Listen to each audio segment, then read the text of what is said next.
오늘 우리에게 주시는 하나님의 말씀은 신약 성경 히브리서 11장 32절에서 40절 말씀입니다.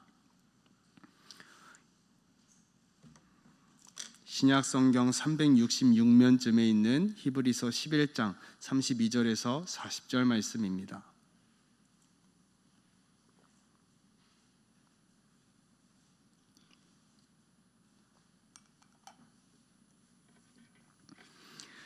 내가 무슨 말을 더 하리요? 기드온, 바락, 삼손, 입다, 다윗 및 사무엘과 선지자들의 일을 말하려면 내게 시간이 부족하리로다.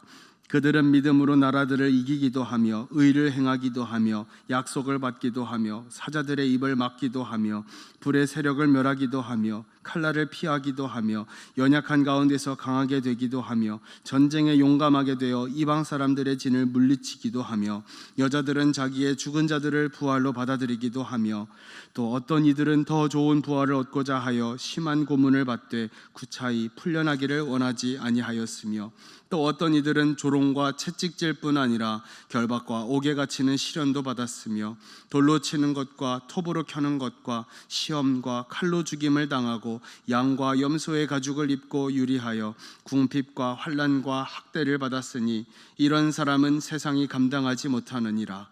그들이 광야와 산과 동굴과 토굴에 유리하였느니라. 이 사람들은 다 믿음으로 말미암아 증거를 받았으나 약속된 것을 받지 못하였으니 이는 하나님이 우리를 위하여 더 좋은 것을 예비하셨은즉 우리가 아니면 그들로 온전함을 이루지 못하게 하려 하심이라. 아멘. 우리가 함께 읽은 이 히브리서 11장은 믿음장이라고도 불리는데 이 11장에는 많은 사람들, 이 믿음의 선진들의 이름들이 기록되어 있습니다. 11장 초반부터 보면 믿음으로 아벨은, 믿음으로 에녹은, 믿음으로 노아는, 믿음으로 아브라함은, 사라는, 이삭은, 야곱은, 요셉은 여러 이제 믿음의 선진들에 대해서 이제 그들의 삶을 이야기합니다. 그러면서 오늘 본문에 보면 그 이름들이 너무너무 많다 보니까 일일이 다 기록할 수가 없어서 이제 다수의 이제 호칭으로 하는 거죠. 여자들 그리고 익명의 사람들 이러면서 그들의 믿음을 이제 이야기하고 있는 것을 보게 됩니다. 우리가 믿음이라는 것을 생각할 때 어쩌면 좀 오해할 수 있는 부분도 있겠다라는 생각을 해보게 됩니다. 왜냐하면 우리가 예전에 전도할 때 예수 믿으면 복이 옵니다. 예수 믿으면 잘 됩니다. 예수 믿으면 모든 문제가 풀어집니다. 이러한 이제 어떤 슬로건을 가지고 복음을 전했던 그러한 경우가 있는데 물론 틀린 말은 아닙니다만 이런 말들이 예수를 믿는 것보다 더 잘 될 겁니다. 복을 받습니다. 이런 말들이 더 귀에 꽂히다 보니까 어떤 의미로 내가 하나님의 기적과 놀라운 일들을 경험하면 또 우리가 많은 물질의 복과 명예와 건강을 누리면 저 사람은 믿음이 좋아서 하나님이 복을 주시는구나 이렇게 생각을 하고 반면에 내가 좀 세상에서 힘들고 외롭고 쓸쓸하고 고독하고 좀 어려운 삶을 살아가면 저 사람은 믿음이 부족해서 혹은 저 사람은 믿음이 없어서 하나님은 저 사람을 사랑하지 않으셔서 그런 복을 주시지 않는다라고 오해를 하는 경우가 종종 있기 때문입니다. 그러나 그것은 성경적인 믿음의 원리가 아니라고 분명히 말씀을 드리고 싶습니다. 하나님은 분명히 믿는 자에게 기적을 베푸십니다. 병 낫는 기적도 베푸실 수 있고 물질의 어려움도 해결해 주실 수 있고 관계의 어려움도 다 해결해 주실 수 있는 분이십니다. 그러나 기적이 일어나지 않는다 하더라도 하나님께서 정말로 귀하게 여기시는 믿음이 분명히 있다라는 것이죠. 오늘 본문을 통해서 그 이야기를 나누려고 합니다. 33절에서 35절을 보면 먼저 이 앞에서의 이야기에 이어서 믿음으로 기적을 경험했던 사람들의 이야기가 나옵니다. 그들은 하면서 시작하는데 여기서 그들은 누구냐면 이 앞절에서 얘기한 이제 기드온과 바락과 삼손 그런 이제 사사들이죠. 사사들이나 다윗과 사무엘과 이 선지자들은 믿음으로 나라들을 이기기도 하고 불의 세력을 멸하기도 하고 칼날을 피하기도 하고 연약한 가운데서 강하게 되기도 하고 전쟁에서 용감하게 되어 적군을 물리치기도 하고 또 여자들은 자기의 죽은 자들을 부활로 받아들이기도 하며 라고 기록하고 있습니다. 여기서 여자들은 열왕기상 17장에 나오는 이 사르밧 과부를 이야기하고 또 하나는 이 열왕기하 4장에 나오는 수넴 여인을 이야기한다고 볼 수 있습니다. 왜냐하면 두 여인들은 다 아들이 죽었거든요.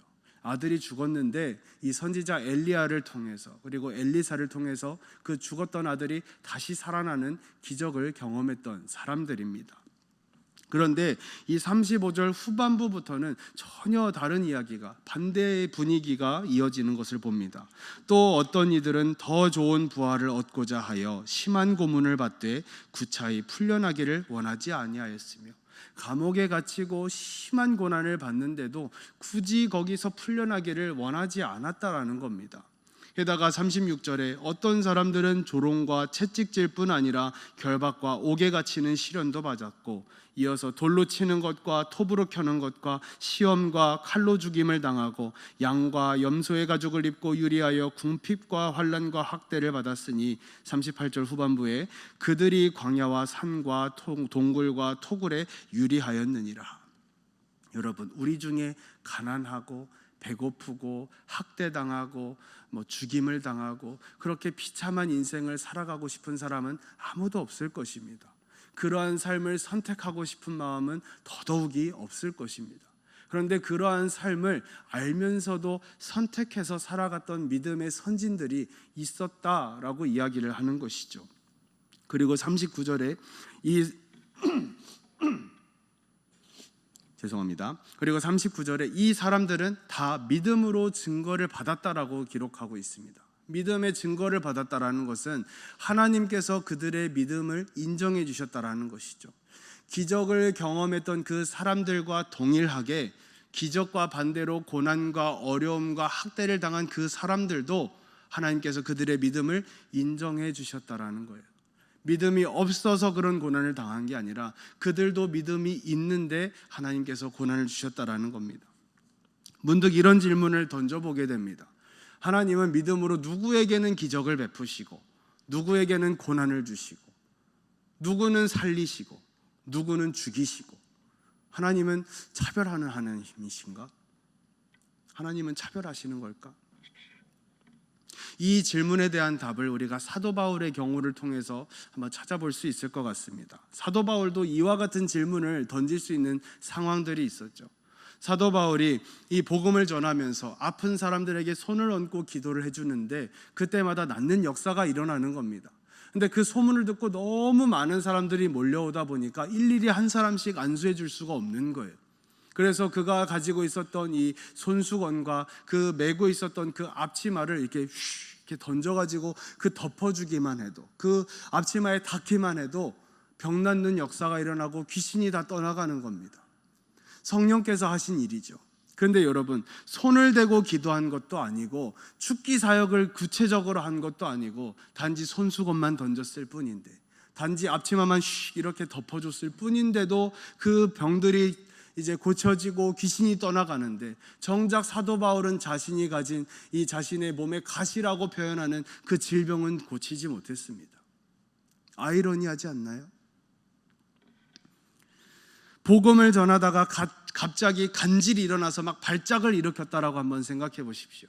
그야말로 이 단위에서 설교를 하다가 갑자기 막 눈이 뒤집어지고 개거품을 물고 막 쓰러져서 막 이렇게 막 떠는 겁니다. 얼마나 복음을 전하는 일에 방해가 됐을까요? 또다시 내가 간질을 일으키지는 않을까 불안하지 않았을까요?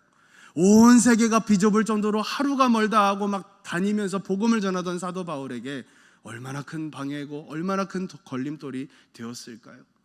만약에 제가 사도 바울이라면 하나님, 이 질병만 낫게 해주시면 제가 할 수 있는 일들이 얼마나 많은데요, 그런 생각을 하지 않았을까요? 그래서 사도 바울이 하나님께 이 병이 낫기를 3번 간구했다라고 그랬습니다. 3번 간구했다라는 말은 끈질기게 기도했다라는 것이죠. 하나님, 제발 좀 낫게 해주세요. 하나님, 제가 이것만 아니면 더 열심히 더 가열차게 복음을 전할 수 있는데, 하나님, 이것만 아니면 제가 사람들에게 더 신뢰를 받고, 물론 나에 대한 신뢰는 아니지만 더 복음을 능력 있게 더 신뢰도 있게 전할 수 있을 것 같은데 이거 좀 낫게 해주십시오. 근데 그렇게 끈질기게 기도하는 가운데 하나님이 주시는 응답은 뭐냐면 내 은혜가 내게 족하다라는 겁니다. 낫게 해달라 그랬더니 하나님은 전혀 엉뚱한 말씀을 하시는 거예요. 내 은혜가 내게 족하다. 그러면서 사도 바울이 이렇게 고백하죠. 고린도후서 12장에 그러므로 도리어 크게 기뻐함으로 나의 여러 약한 것들에 대하여 자랑하리니 이는 그리스도의 능력이 내게 머물게 하려 함이라. 그러므로 내가 그리스도를 위하여 약한 것들과 능욕과 궁핍과 박해와 곤고를 기뻐하노니 이는 내가 약한 그때의 강함이라. 아멘입니다. 자신의 삶 속에 주어진 고난을 하나님의 은혜로 바라보기 시작했다라는 거예요. 나는 고난이라고 생각했는데 하나님은 그것을 은혜라고 말씀하시는 겁니다. 우리가 고난을 당할 때 유독 더 힘들어하는 이유는 고난은 크리스찬이나 아니나 모두에게 다 당하는 것이죠. 모두에게 찾아오는 것이죠. 그런데 크리스찬이 유독 더 고난을 힘들어하는 이유는 나는 그 고난을 받을 사람이 아니라고 생각하기 때문이에요. 나한테 그 고난은 필요 없다라고 생각하기 때문입니다. 왜요? 나 하나님 앞에 열심히 충성하고 있거든요. 나 하나님 앞에 예배 자리도 나오고 있고 새벽 제단도 쌓고 있고 내가 몸이 부서져라 봉사도 하고 있는데 왜 내가 고난을 받아야 돼? 고난은 나한테 필요 없지. 그렇게 생각하기 때문에 고난이 찾아오면 유독 더 힘들어하고 시험에 빠지게 되는 겁니다. 그러나 여러분 분명히 기억해야 될 것은 고난은 필요하기 때문에 주시는 거예요. 누가 보셨을 때? 하나님이 보셨을 때. 하나님이 우리를 보실 때 재훈이 이 순간에 고난이 좀 필요하지. 이 순간에 이 달려가는 거를 좀 멈추고 나를 좀 바라보도록 고난을 좀 줘야지. 멈추게 해야지. 하나님이 우리에게 다 필요하시기 때문에 주시는 거지 필요 없는데 일부러 너 한번 죽어봐 이러면서 주시는 경우가 없다라는 거예요.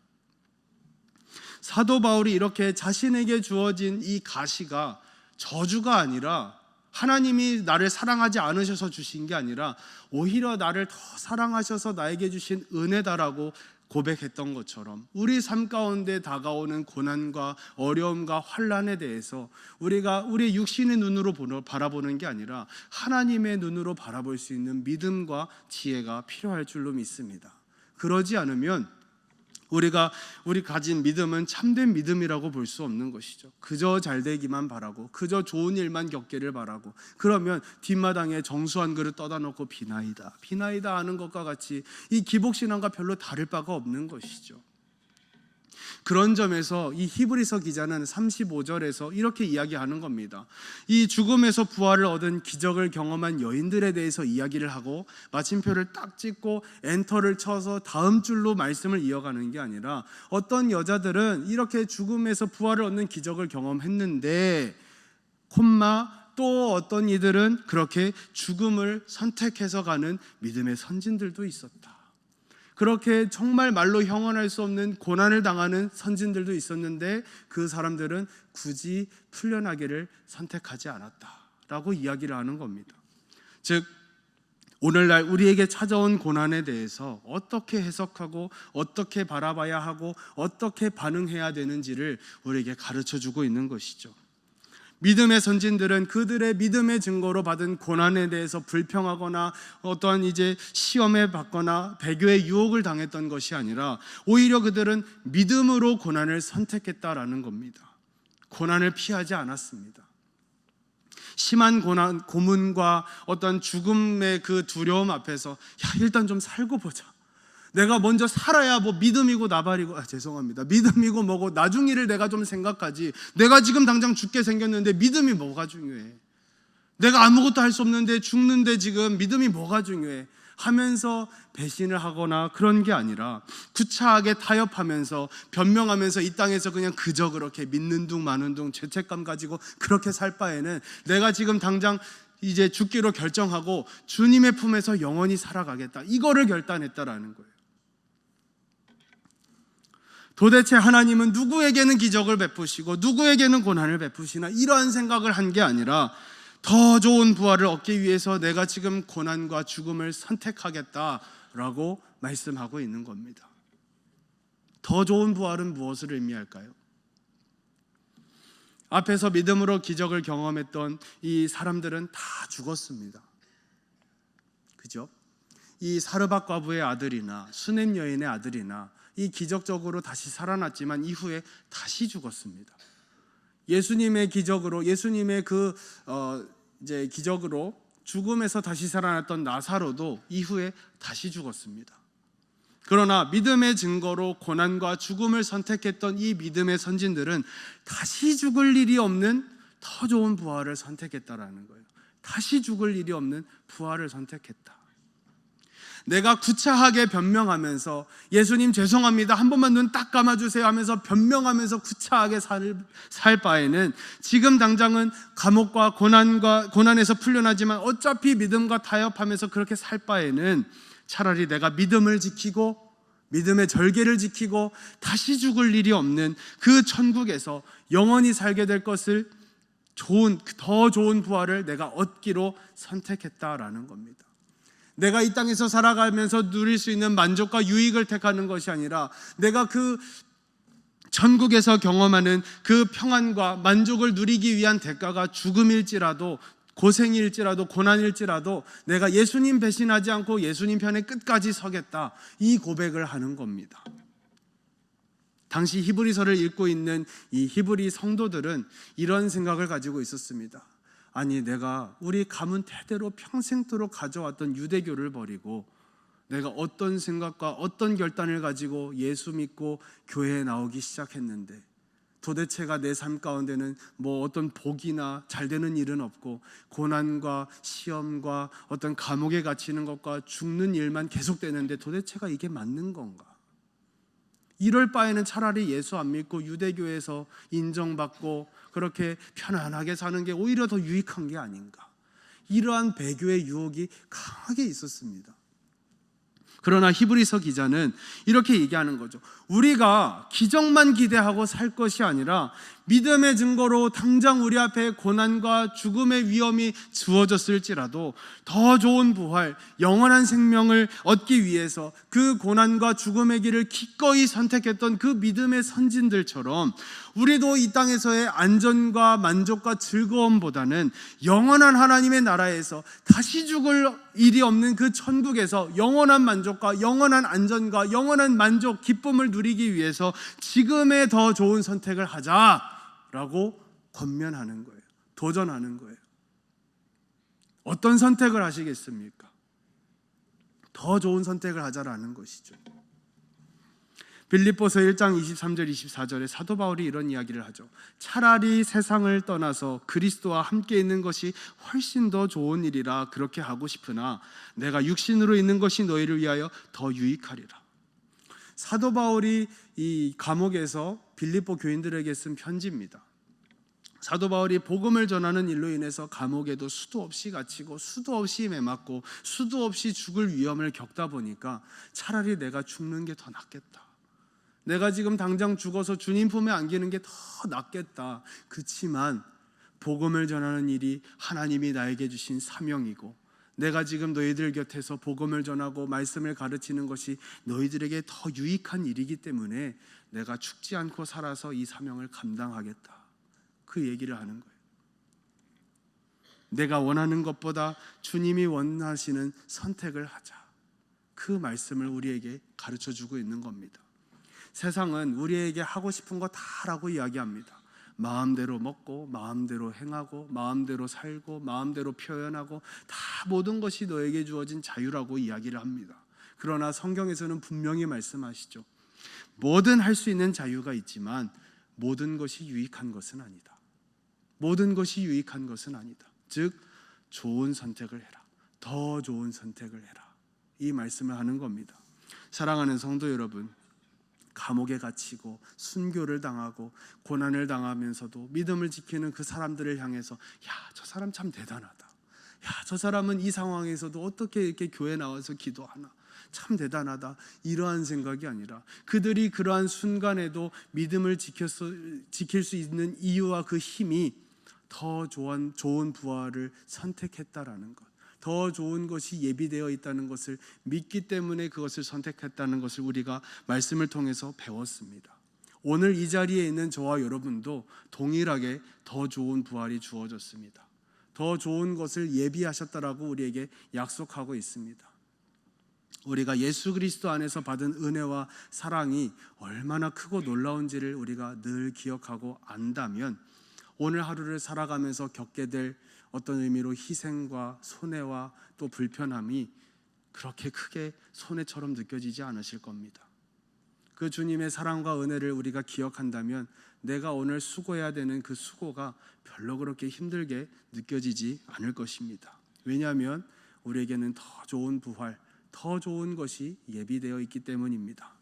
우리의 환경과 상관없이, 조건과 상관없이 어떠한 상황에 처할지라도 심지어 하나님이 나를 버린 것처럼 느껴지고 고독하고 쓸쓸한 눈물의 인생을 살아간다 할지라도 그 순간에도 내가 주님을 부인하지 않고 예배의 자리로 나오기로 선택할 수 있는 믿음이 있다면, 그 순간에도 내가 주님을 찬송하기로 결단할 수 있는 좋은 선택을 할 수 있는 믿음이 있다면, 내가 그 순간에도 주님을 붙잡기로 선택할 수 있는 믿음이 있다면 주님께서 우리의 믿음을 귀하게 여겨주시고 인정해주시고 그 믿음의 그릇 위에 차고 넘치는 하나님의 놀라운 은혜를 채워주실 줄로 믿습니다.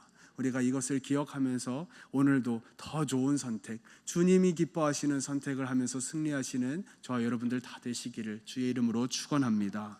우리 함께 기도하실 때 하나님, 우리가 날마다 믿음으로 더 좋은 선택을 하게 하여 주옵소서. 고난과 희생과 환난이 닥쳐올 때에 하나님의 눈으로 바라볼 수 있는 믿음과 지혜를 주옵소서. 다시 오실 주님을 기다리며 영원한 것을 위하여 하나님의 나라와 영광을 위하여 살아가게 하여 주옵소서. 우리 말씀을 기억하면서 주여 한번 부르시고 기도하겠습니다.